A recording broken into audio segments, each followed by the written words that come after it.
I'm Doug Valentine, and I'm the author of a book titled The CIA as Organized Crime: How Illegal Operations Corrupt America and the World. The Phoenix program basically coordinated about 25 programs that were already up and operational in South Vietnam. And they did this through a series of what were called intelligence operation coordinating centers that were established in every district in South Vietnam. There were like 250 districts. In every province, there were about 44 provinces. At the corps level, there were 4 or 5 corps, and of course there was a Phoenix directorate in Saigon that oversaw the whole operation. So Phoenix, in a lot of ways, Phoenix has sort of been misunderstood in popular culture as an assassination program, but the parts of it that were involved in assassinating people were already in existence by the time the Phoenix program was formed. So to properly understand Phoenix, you have to understand it as a attempt to bureaucratize and to streamline intelligence collection and operations that are generated from the collection of that operation. After 9/11, the same system, the same coordinating system, exactly what Phoenix was doing in South Vietnam, was applied here in the United States through the Department of Homeland Security.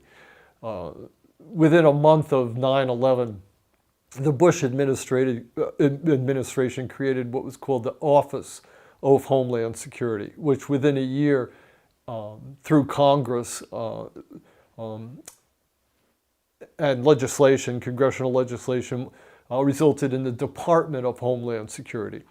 But when the original office was set up, the man who was chosen as the chief of staff was a guy named Bruce Lawler. Bruce Lawler is an interesting person who I had interviewed for my book, The Phoenix Program. Bruce Lawler had been a CIA officer in South Vietnam during the war, and he had worked closely with the Phoenix Program. He understood the Phoenix Program. And one of the things that you'll find about the Department of Homeland Security and the entire Homeland Security apparatus in the United States is that when it was formed, when it was created, it was not only modeled on the Phoenix program as a bureaucracy that coordinated programs and agencies that were already in existence, but it was actually staffed by people at the highest level, people like Bruce Lawler, who had been in the CIA and was now in the military in 2001. But these people who had been veterans of the Phoenix program in South Vietnam and knew how the bureaucracy worked were the people who actually put this system in place. So it's not just the same bureaucracy, the same bureaucratic format, it's the same people who had been involved with it in South Vietnam were now running it in the United States. People not just like Lawler, who after he was in the CIA, became involved in military civic affairs, which is sort of the branch of the military that it's involved with civilian organizations, including the police, but also they work with businesses and what's known nowadays as the critical infrastructure, those parts of the civilian industry that work with the arms industry, that work with law enforcement, and all these various parts of American society that have been militarized and work with the military here in the United States, and including law enforcement, which has been militarized. They were all coordinated under the Department of Homeland Security. And it resembles Phoenix program to the point that just as Phoenix relied on intelligence, operations, and coordinating centers, the Department of Homeland Security relies on what are called fusion centers. And there's a fusion center that's set up in every state in the United States. Just like there was a Phoenix Intelligence and Operations Coordinating Center in every province in Vietnam. There's now a Department of Homeland Security Fusion Center in every state in the United States, and it functions exactly like these Phoenix Intelligence and Operations Coordinating Centers function in South Vietnam, to the point that they even treat American citizens and consider American citizens in this age of terrorism to be just as suspect as the South Vietnamese government and its CIA allies considered every citizen in South Vietnam to be a potential terrorist, somebody who is potentially supporting the insurgency. Well, that's exactly how the Department of Homeland Security treats Americans nowadays, and you can see this in 1,000 different examples that I give in my book. I begin my book, The CIA is Organized Crime, with a quote from a guy named Johan Galtung, and he said, amateurs use violence to gain control over people. Professionals use systems. And just as it was in South Vietnam, so it is in the United States. The Phoenix program was supported by and enabled by legislation by decrees that were issued by the South Vietnamese government and by legislation that was enacted by the South Vietnamese legislature. It was legal. It was a legal program, and without these legal authorizations, it never could have been applied. Well, the same thing is true in the United States. The Department of Homeland Security was enabled by legislation, federal legislation, that begins with and is rooted in the Patriot Act and also the National Defense Authorization Act, I think is what it's called. And these are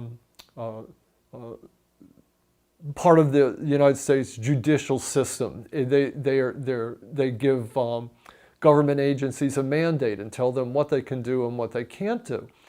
And after 9/11, the fear of terrorism was so great that the United States Congress decided that the security of the country was more important than the civil rights of the citizens. And a lot of people have questioned whether or not 9/11 was actually a false flag, because it serves the interests of the capitalist elite and the arms industry and the CIA and all the security services in the United States, and to increase their power and to reduce the civil rights of Americans. But all this happened legally.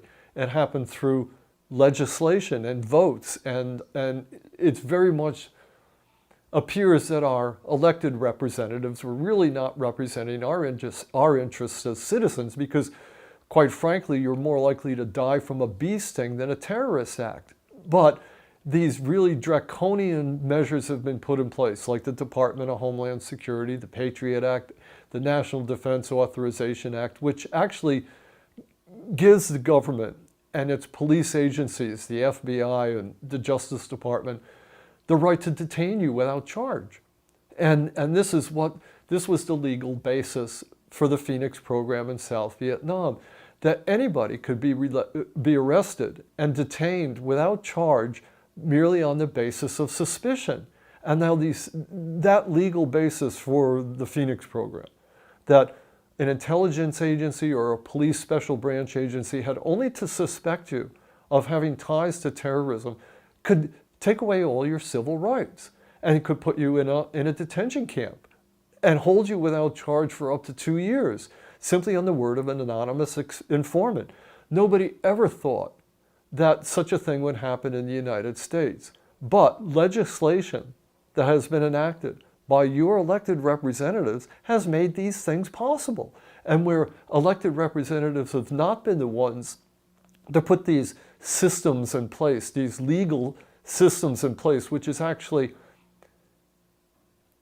extra legal judicial systems that take away your rights legally, where these things haven't happened by Congress, and they happen by executive orders and executive decrees, which is exactly what happened in South Vietnam. And these executive decrees are not written by a president or his staff, they're written by the security services. They're written by the CIA and then passed off as being written by the executive branch, because it's only the CIA, through its vast experience for decades working in foreign governments, that knows how to create these kind of,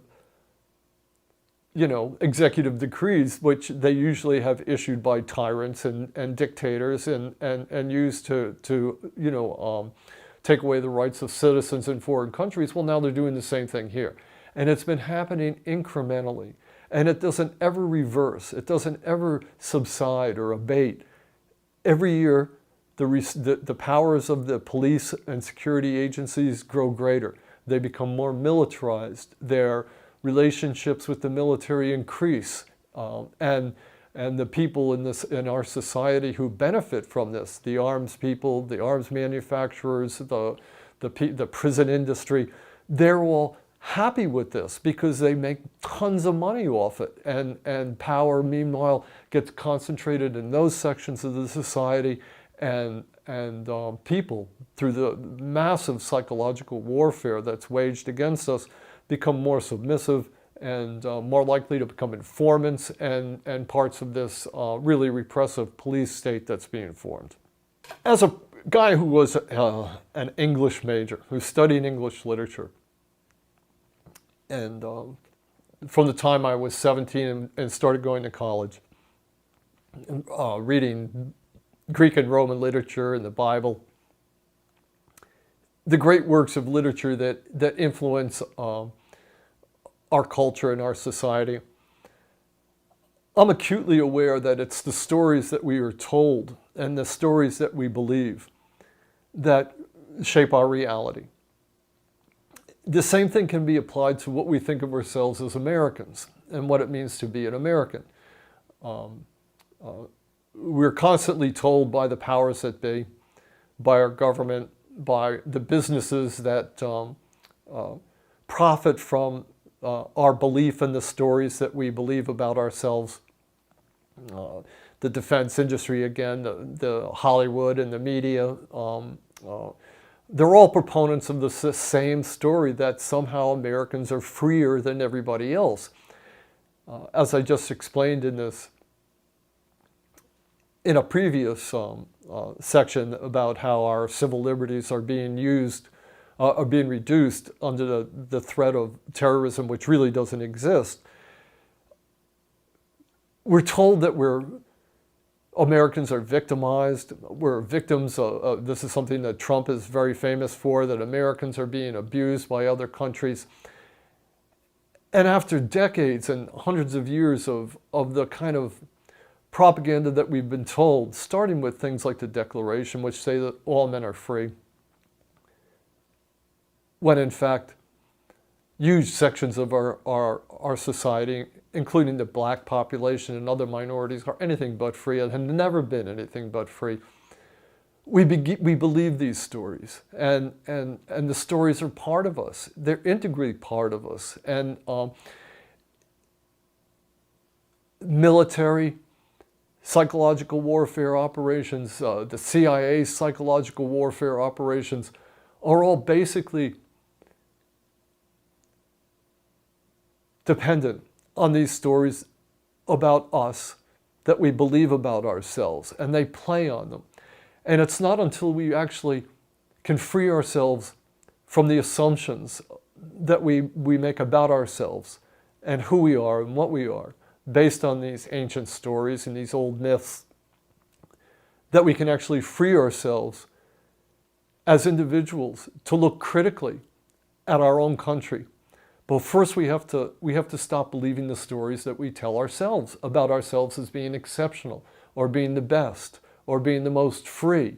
We can't have a blind obedience and love in our country, or whatever that means, and still actually be free.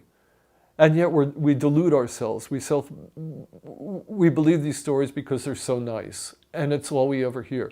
But until we start questioning everything and every facet about what we assume to be true, including our belief in the media and the stories that the media tell us, and not just CNN and the New York Times, but if you're a person who believes you're a leftist, to start questioning the stories that the Nation tells you or the Mother Jones tells you or anybody tells you. You have to really start looking critically at everything you're told and most of all at yourself and what you believe. And until that happens, the systems are never going to change. Starting in World War II, the Hollywood film industry formed very close relationships with the military and especially the military in World War II for the cause of national defense. The United States was fighting terrible evil, the fascists in Germany, and the freedom of the world was thought to be at stake. And so there was a need to rally support for the military and its war. And that was thought to be, what we're told to be existential, that our survival as a nation depended on rallying the support of the civilian population for the military and its battle against the forces of evil. Well, that never stopped. And after World War II, when the military found itself having bases all around the world, it became necessary to justify that, to justify the presence of the United States all around the world, and it's projecting its military power all around the world. And Hollywood, having formed these bonds with the military and actually finding that it was very profitable to sell these stories about the heroic good American and fighting evil around the world, that it was actually a good way to make money, and that it was very easy to convince the American civilian society that they were heroes and that they were the good guys and that everything that they did was justifiable because they were still fighting evil. And it was very easy for Hollywood and its benefactors in the military and then certainly later the CIA to convince people that now communism was the new bugaboo and was threatening our very existence. Communists were always, portrayed as godless and threatening the sanctity of the church and of course the Catholic Church and all the Christian churches also got behind the effort to this propaganda effort to demonize communism and to associate our very basic freedoms with capitalism. The McCarthy hearings, of course, were the culmination of all this. At the same time, behind the scenes,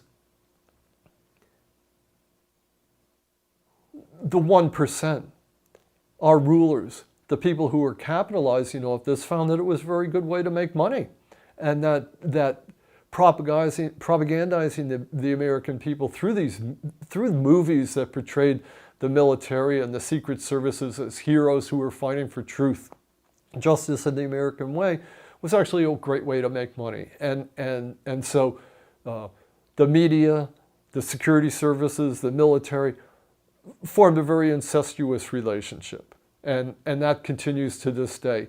And it depends on these facets of our society convincing us that we are exceptional, that we are the best, that we're in a life and death struggle with the rest of the world, and that the only way we can win that struggle is to be more ruthless than the rest of the world, and that anything we do is justifiable.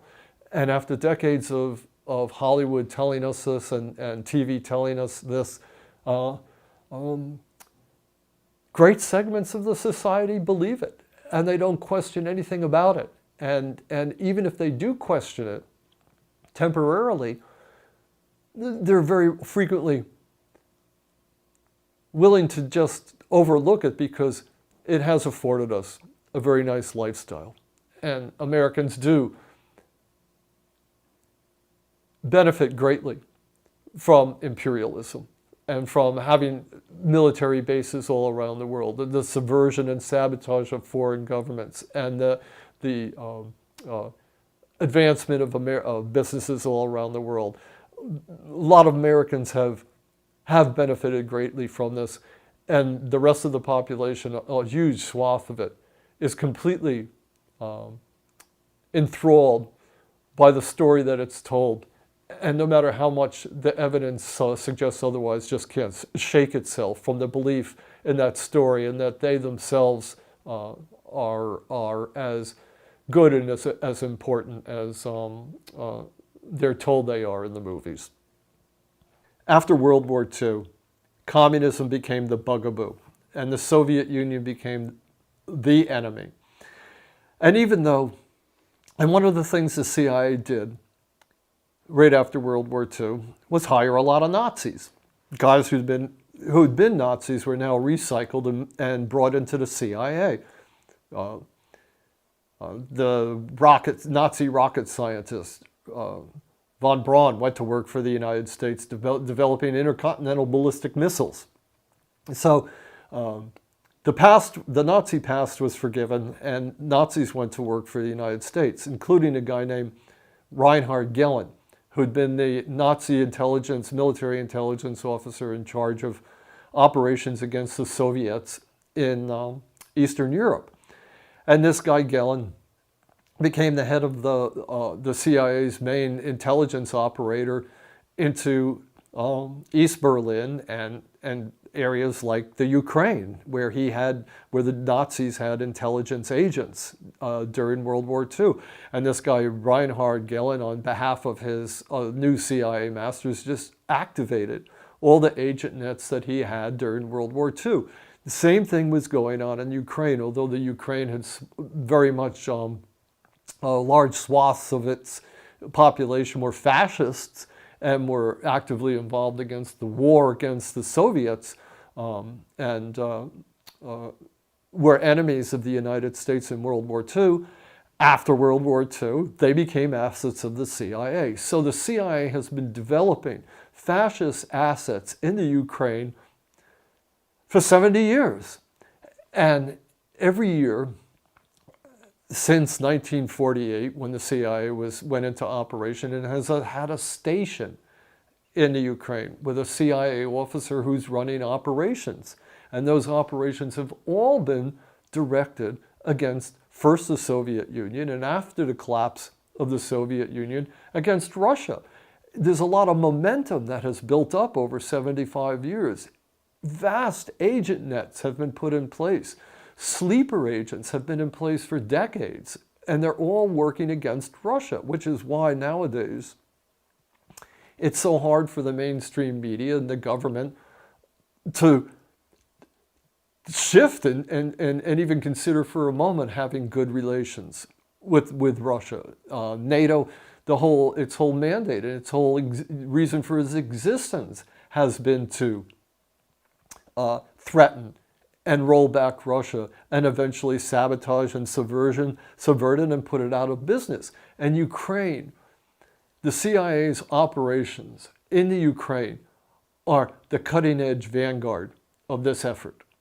So if you look at recent events in Ukraine, you have to see them in that context. How, for decades, the CIA has been trying to recruit Ukrainian politicians, Ukrainian businessmen, who are sympathetic and compatible with Western American ideas and values and interests of fighting against the Russians, and recruiting them and putting them in place and setting them up with bank accounts, giving them paramilitary training, everything the CIA does across the board. Ukraine has been the vanguard of this operation against Russia. The details are in my book. The CIA's organized crime, how this works at the agent level, how the CIA would go around and work with after the coup that threw out a pro-Russian government and installed a pro-American anti-Russian government, how the CIA already had security services and military people in place who were able to create private militias that would then work against individuals in the Ukraine who were pro-Russian, how they, just like treating it like South Vietnam or any other country that the United States occupies. And that is the situation in the Ukraine. The United States occupies Ukraine. Its government is an occupation government that's supported and funded and directed by the United States. And the businessmen and the military people and the politicians that support the Americans benefit, and those who don't are put on hit lists and they're targeted. And that's basically the history and the summary of what's going on in the Ukraine. And the CIA, through its agent operations, which have been in place for 70 years, is at the vanguard of that operation.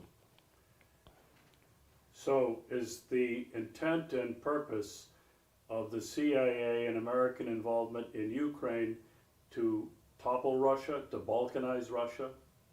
Oh, absolutely, but also to steal Ukraine's, to take all the natural resources that are available there, the profits that can be had. I mean, it's capitalism. It's nationalism. American nationalists, businessmen. I mean, as soon as the CIA arranged that coup and installed a pro-American government, Joe Biden's son became the head of one of the biggest oil companies, I think it was, in the Ukraine. I mean, American businessmen just swooped down like vultures to take over all the, any business that could, that like mafia dons and mafia, gangsters that they could steal everything from. And that's exactly what they're doing. And especially in eastern Ukraine, where a lot of the natural resource industries are based, that's why it's so contentious there. The CIA, through its assets in private industry, is trying to bring all those people who are considered compatible into the American fold. You don't see it at its dirty level, the level of blackmailing people, the level of extorting people, the level of the CIA using its underworld contacts to squeeze these people and to force them out of business and to make life miserable for them so that they give up their associations with Russians and Russian businessmen. But that's what's going on at the very basic level. I mean, militias are being formed to terrorize anybody who's supporting Russia, and like in Donbass and places like that. So the details, again, which you would have to spend years studying to understand. I suggest you just read the books to see how the CIA has relationships with the security services in the Ukraine. And as soon as the coup was launched, it took over control of those security services, and it started drawing up the hit lists of targeting people that it could go after. And the reason it's targeting the people that targets most highly are the people that are sitting on natural resources that American businessmen want. It's not going after, plumbers and carpenters. It's going after major businessmen. And that's what the CIA does. It paves the way for American business interests by using illegal methods, and by using illegal methods to install politicians in the Ukraine that will follow the American line. Everything that you don't know about that is going on and that you're not told about by the media. One of the things that makes America truly exceptional is that it has the largest military in the world. It has 800 military bases around the world. Its military is as big as all the other militaries in the world combined. That's a lot of power. That assures the United States of a lot of influence all around the world. Anybody starts acting up anywhere in the world, the United States military is there with its Air Force and its Navy. And the Marines are ready to swarm over, and American military advisors work with the military in almost every country in the world. One of the things that these American military bases and American military advisors who are operating all around the world do is provide the CIA with cover. As I was telling you earlier, the CIA does not work in foreign countries by advertising itself. It works undercover. It works under cover of American Special Forces, military intelligence, the State Department, and in private businesses. The US CIA, just like is comparable to the American military. The CIA is as big as all the other intelligence services of the world combined. There's a CIA station in every country in the world. It understands, the CIA operates everywhere, all around the world. And all that information from all these CIA stations goes back to Langley headquarters, where it is analyzed by supposedly benign analysts who are no more benign than a mafia bookkeeper who says, I never killed anybody. I just gave you the names of the people who owed you money. Sure, don't believe that. So in these countries, again, just like in the Ukraine, the whole idea is to secretly diminish the power of any political and social factions that are working against American interests, business interests, political interests, military interests. And that's the job of the CIA. And its CIA station operating in every country has that as its mandate. It helps, if it's in relations with the military and secret services in that country, it provides them with the most modern technology. It helps them create agent nets. It passes money to politicians secretly, black bag money to those politicians in those countries that enables them to get elected so that they will promote American policies. And in countries like Venezuela, it operates not through the government, not in liaison relationships with the Venezuelan secret services and the Venezuelan military, but it recruits secretly Army officers in the Venezuelan military that it then provides with bank accounts and money and operates secretly with them and helps them to subvert the military services in Venezuela. It works with security officers in Venezuela secretly to help them subvert the Venezuelan security services. It works with businessmen and media people there. It'll fund radio stations so that they can promote, broadcast propaganda against the Venezuelan government. And it works with media people there and through American media people who serve as cutouts in order to propagandize within Venezuela or Syria or any country that is actively working against, whose government is actively working against American interests. It subverts them in 1,000 different ways through a CIA. And I should add that the military is doing the same thing through its agent nets. The Navy has its own, is working to subvert the Venezuelan Navy. So it's not just the CIA, but the CIA coordinates all American efforts. And it does so largely in these countries through private businessmen and its infiltration of civic institutions, where it organizes what it calls compatible political and social movements to work against those governments. You see it in the same thing happening wherever there's a color revolution. That's the CIA. Creating, funding, directing, managing political and social operations against governments that are antithetical or said to be antithetical to American interests. You see it in China. You see it in Russia. Everywhere. That's the job of the CIA, to coordinate all the clandestine operations to diminish, to sabotage and subvert these governments and their civic institutions. Our big problem is that we believe the story that we tell ourselves about ourselves, that we're told about ourselves. It's a big cover story for what really happens behind the scenes.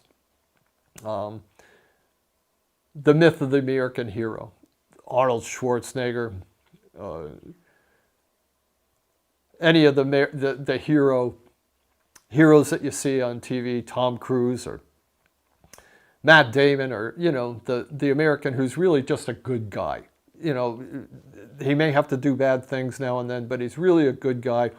You know, that's not the way it is. And it's a cover story that we're told over and over and over again, just like Santa Claus, or, you know, if you pray to a saint, you'll get your wishes, or anything that kind of fantasy belief that makes you feel good about yourself. The fact of the matter is, the United States has stated goals. And now stated goals are what you constantly hear over and over and over again. Whoever is the United States representative to the UN is always saying that, you know, the United States has nothing but good intentions, and everybody else is bad. And you hear this over and over and over again. Behind the scenes, the United States government has unstated goals and objectives. It has the things that it's really trying to do. You never hear about them. You never hear the unstated objectives, which I've been explaining to you are to influence elections in foreign governments, whether that government's in France, like an ally, or Germany, which is an ally, or England, which is an ally. The CIA is working in friendly countries through, again, agent nets that have been in these countries for decades, to influence them, even in friendly countries, to benefit American business interests.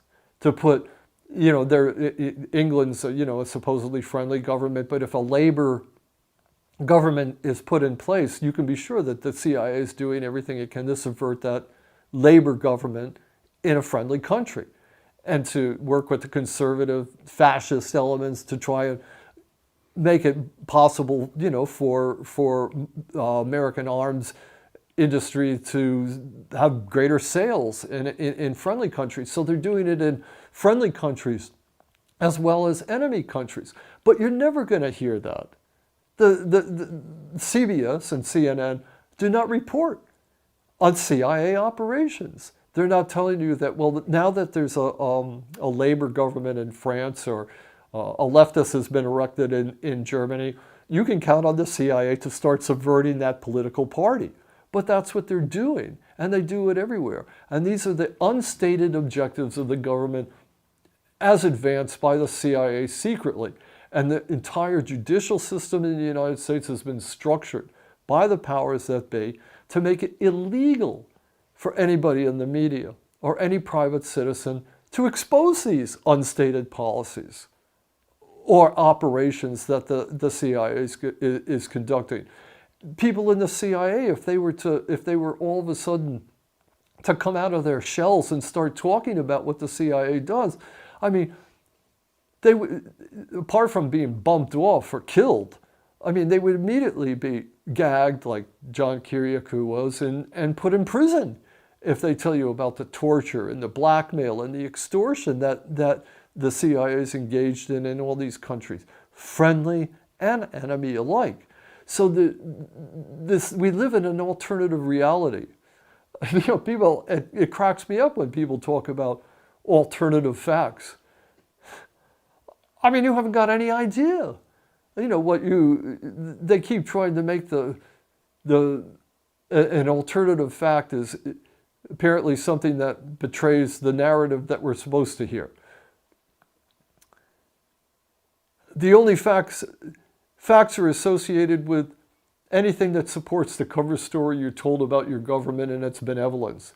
Alternative facts are anything reveal the government's unstated policy and its basically evil intentions and the absolute evil that is embodied in the 1% that rules us, and their greed and their desire to control the entire world and all its resources for their own benefit. And believe me, this 1% or the 1% that is behind all this, they have no more regard for you than they do for Syrians in a village that they're bombing or sending ISIS into to destroy, which they are doing. And if you think for a minute that by going out on Memorial Day and waving the flag, you're somehow part of some great movement to bring freedom and democracy in the world, you are totally deluded, self-deluded.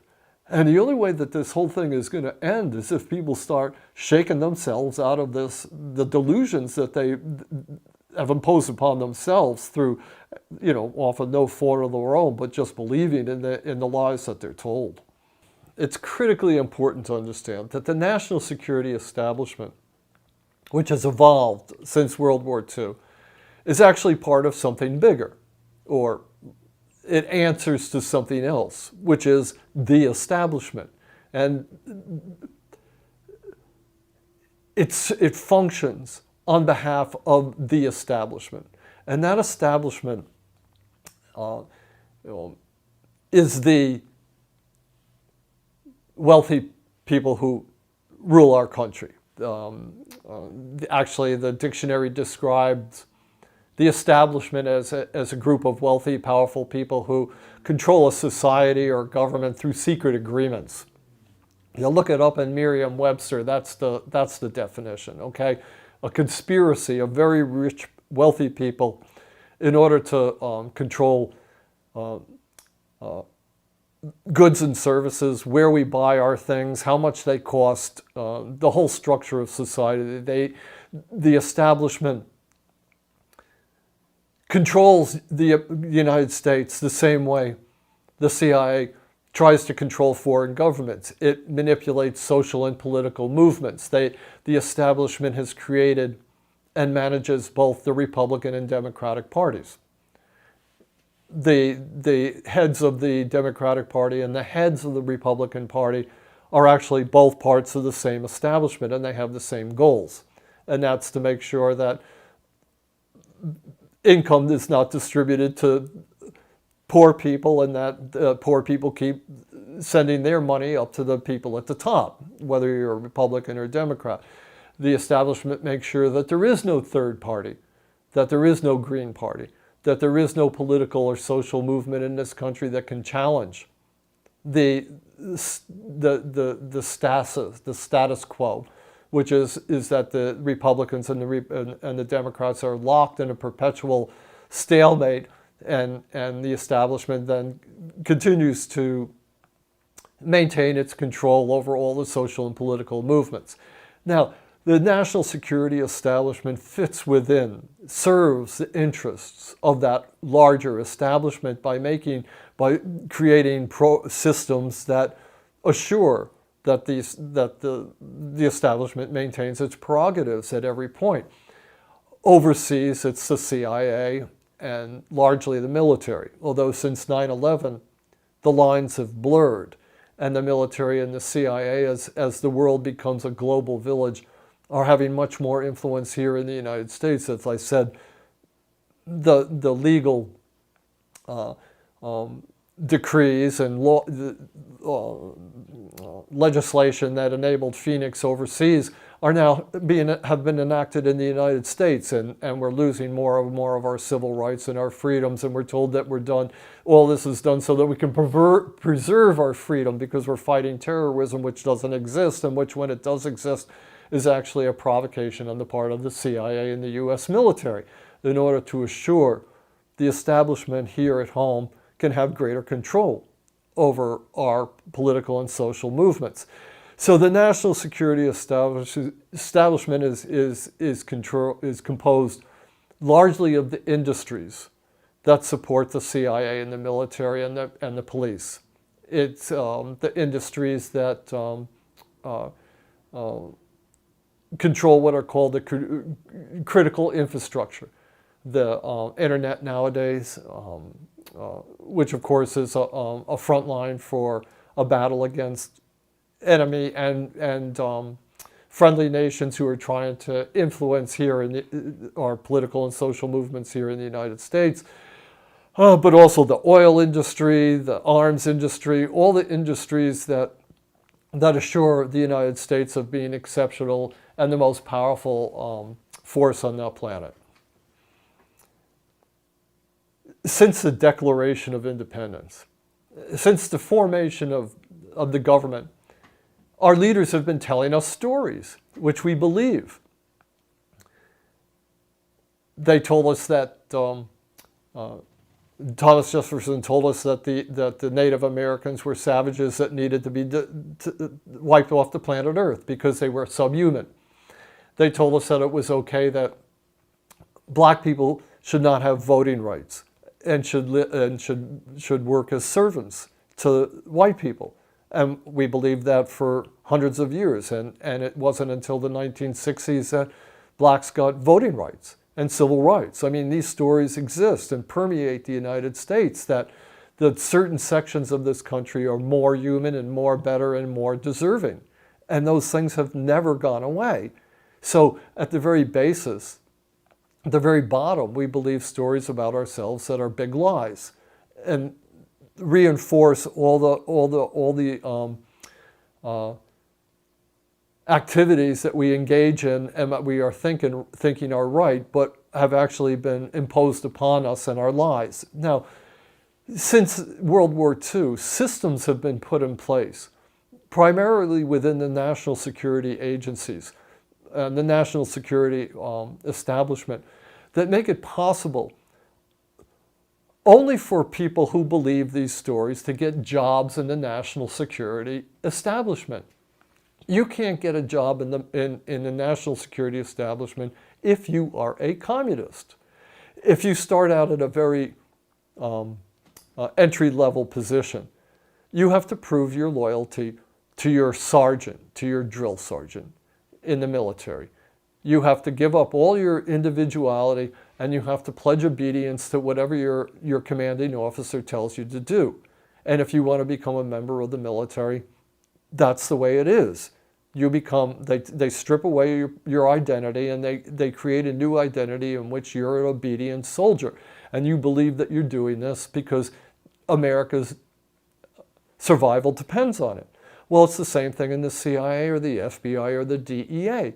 You can't get into any of those organizations which are organized militarily unless you pledge to obey your superior officers and do whatever they tell you to do. And militarism is considered the highest ideal. It's part of the story that we're told, that we're heroes and we're fighting for truth, justice, and the American way, which is why we venerate the military and the planes fly over the Super Bowl and we have fireworks on the 4th of July. We're told that all the violence that we're involved in depends on average Americans being obedient, good soldiers. That's how people get into the national security establishment at the basic level. After that, they're indoctrinated. And they're told that if they want to rise up to management level and be able to manage other people, like officers in the military, they absolutely have to believe totally the story. And they have to, be willing to go off and fight wars, conquer other countries, drop bombs on villages and subvert other countries in order, because this is what it takes for us to survive and preserve freedom. And if you want to enter into the management facets of this, the officer corps, you have to go through a series of polygraph exams that absolutely, which you actually prove, initiation ceremonies. You have to get security clearances. You have to get security clearances in order to be able to read the classified information, which is the unstated policies that we're following. And you have to absolutely pledge to keep the secrets. And if you do, you lose power and you're cut out and you're back out on the outside and you have no way of bringing records or proof with you, because all that stays behind this iron curtain of these systems that are set up by organizational geniuses who graduate from Yale and Harvard and put these systems in place. And it's the same thing in private industry. The same process occurs. If you want to be a reporter for the New York Times, you have to pledge fealty to your editor. And if your editor tells you, no, you can't write about the CIA, well, you salute just like a good soldier, and you cut out the parts that you knew about the CIA. And because your editor is answering to bigger editors who are working and have been working with the CIA for the past 75 years. And the same thing in Hollywood. Every other business, you can't go around, you can't get a job in the national security establishment. Just like you can't get a job at CNN if you advocate for Palestinian rights or if you talk negatively about Israel. There's just a whole lot of things that are put in place, and that you have to follow those rules if you want to survive and move up the economic ladder and get a good job and have power in the United States. And that's just the way it is. Operation Gunrunner came to the attention of the public a couple of years ago when it was discovered that the United States was arranging the sale of guns to drug cartels in Mexico. And people wondered, could this be true? And why would the ATF, I think it was, the Bureau of Alcohol, Tobacco, and Firearms, or whatever its modern name is, why would they be doing this, arranging the sale of guns to, a Mexican drug cartel? If I recall, that was what happened, right? And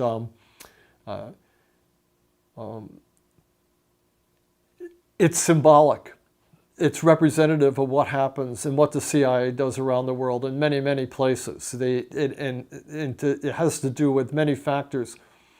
One factor is that the United States is not a source of opium or cocaine. It relies on other countries.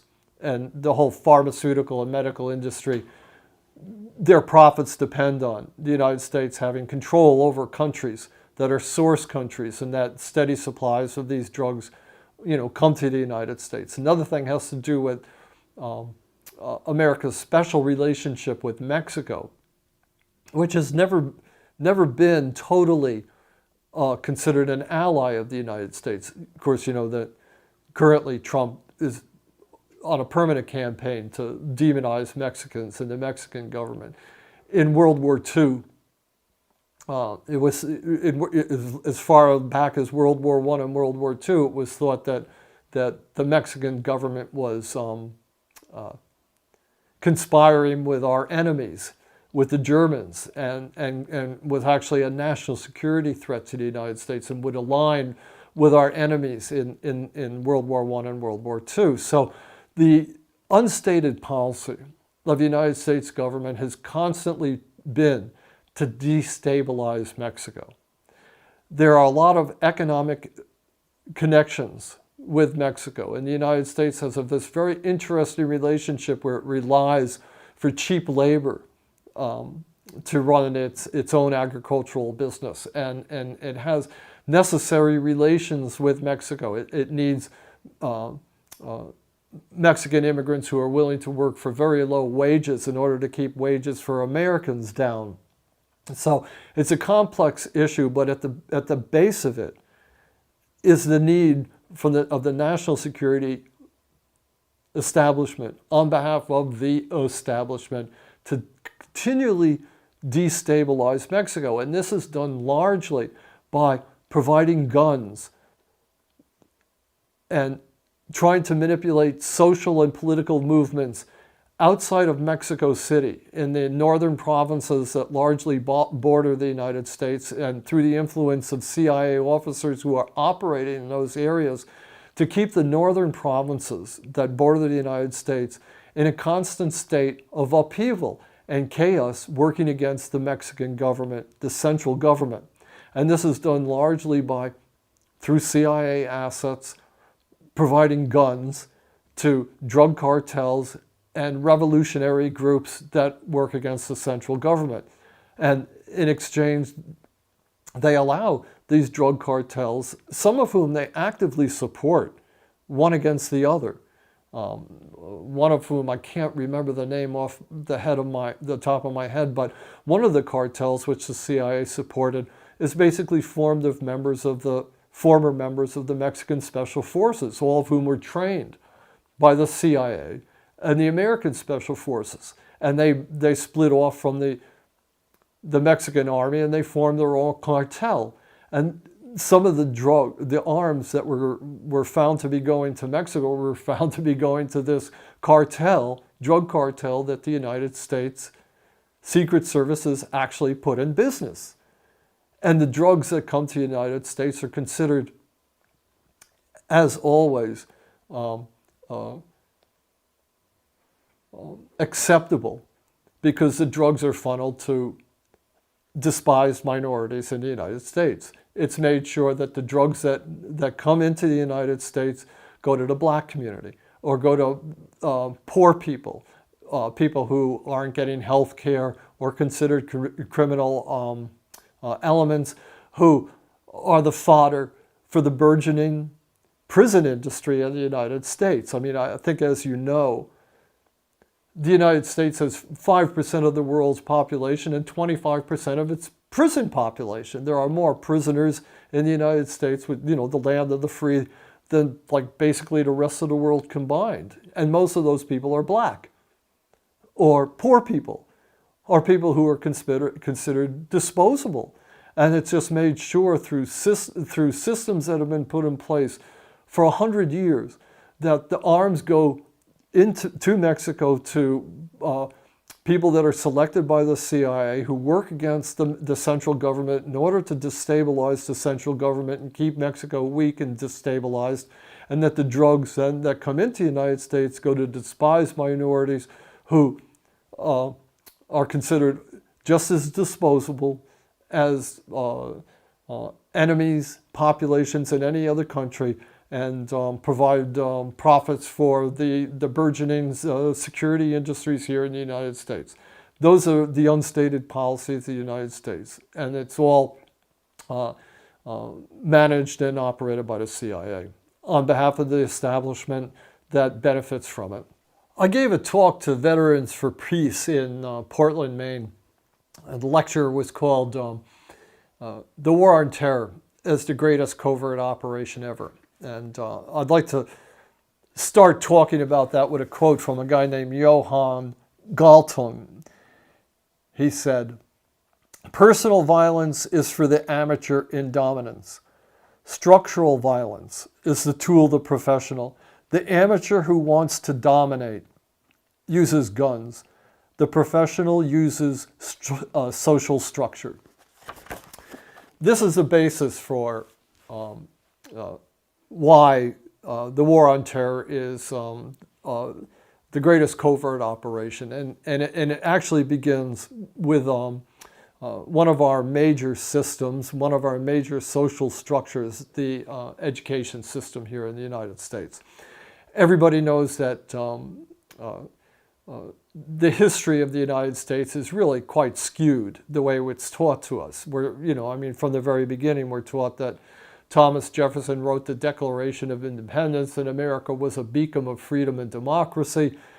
And nobody really focuses on the fact that Jefferson was a slave owner who went around, like other slave owners, raping his slaves. There were certain, we're taught a myth about who we are. And it permeates every part of our indoctrination, which begins in public education. And we're taught things about who we are and what we are, and they're all fantasy. But in order to get good grades, in order to have the prospect of getting a good job and going to college, you have to be able to regurgitate the myths that we're taught in school.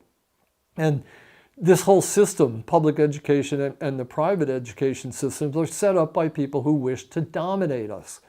The dominance, the people who rule us, the wealthy 1%, the capitalists, teach us in school that communism is bad, that communists are godless, that you have to believe in God. Just a whole litany of things that we assume to be true and have been driven into our heads start with us, in first grade, in elementary school, and what it means to be, a good citizen. All those things would have to be, you have to go, as an adult, you have to go back and you have to review all of it and find out which of it is fact and which is fiction, because it's those beliefs that are used to dominate us. And an offshoot of the education system is the American media industry. Hollywood, television, the newspapers, the magazines that we read. People graduate from high school and they go to the Columbia School of Journalism, where they are similarly indoctrinated by teachers who are reinforcing everything all the myths that you learned about America. And but now once you go to the Columbia School of Journalism and you're going to enter into go to work for the New York Times or the Washington Post, you have to really be able to not only believe these myths, but you have to propagate them. You're told that your journalism has to be structured in such a way that you'll propagate these myths, and you can't deviate from the perpetuation of these myths. And it's the same thing in Hollywood. No good American citizen is going to want to go to a movie and see that the Russians are the good guys and the Americans are the bad guys. Nobody's going to want to go see a movie where the Palestinians are the victims and the Israelis are the bad guys. I mean, there's a certain formula that has to be followed. And these beliefs that we have been put in place by people who want to dominate us, and they create these systems for that purpose. And the war on terror since 9/11 has become the ultimate expression of the myth and the story that we're supposed to believe. We are supposed to believe as Americans that we are victims of terrorism. Although I have said many times, you're more likely to die of a bee sting than you are in a terrorist accident. You're much more likely to die in of food poisoning or cancer from cigarettes. Those things are not considered enemies, or things that require 90% of our federal budget in order to combat. But terrorism is. And in that sense, this whole fascination and focus on terrorism, in which basically relies on the premise, the assumption that Americans are victims, is the greatest covert operation that has ever been imposed upon the American people, and is really the myth that we really need to expose as a total fabrication of basically the national security agencies, the military propaganda, of CIA propaganda that's spread around in foreign newspapers and is used to demonize certain social and political movements overseas, which then the American media, the experts of propaganda here, relate to us as fact and reinforce our beliefs that somehow the United States is a victim, and the only way that it can protect its citizen is by dominating the world. Dominance is the operative word. Like Johann Galtung said in that quote, the people who want to dominate use social structures. Education and the media are the principal social structure that they use, educating us to believe certain myths, and then through the media, which is an offshoot of our education, reinforcing those beliefs, which have been fabricated by the military and the CIA and their bosses in the regular establishment, and are perpetrated on us for only one purpose, and that's to dominate us. In talking about dominance and how we are secretly dominated by the systems that have been put in place for hundreds of years here in the United States, and which become more and more sophisticated, more and more ingrained as time goes by, as the decades go by, and as the national security establishment becomes more important in the United States and controls more and more of the information that we received, and since the war on terror has actually really come to determine everything that we know and believe, especially through the whole entire homeland security apparatus. All of this was predictable, and people knew it was happening, certain people on the outside. And one of those people was a Frenchman named Guy Debord, who wrote a book called The Society of the Spectacle back in 1968. And just as I began with a quote by Johann Galtung, I'd like to end this little episode with a quote by Guy Debord, which gets to the essence of dominance. Guy Debord said, "The secret dominates this world, and first and foremost, as the secret of domination." The problem is that we don't know that we're being dominated. But all the secrecy that surrounds the CIA and the military and the security services is the essential element in how we are dominated. And if we ever really truly want to be free and live in a democratic society, we actually have to smash the CIA. We have to expose everybody who works for the CIA. We have to expose how it is organized, how it operates. And everybody from the time they're in kindergarten has to learn and be taught that we have a CIA and that the CIA promotes and advances the establishment's unstated goals and objectives. And every American citizen from the time he's in kindergarten has to start learning that there is this facet of our country, and it is promoted by the CIA, and that our establishment created the CIA just so that we could be dominated. And if you really want to be free, you have to start learning all about it and expose it.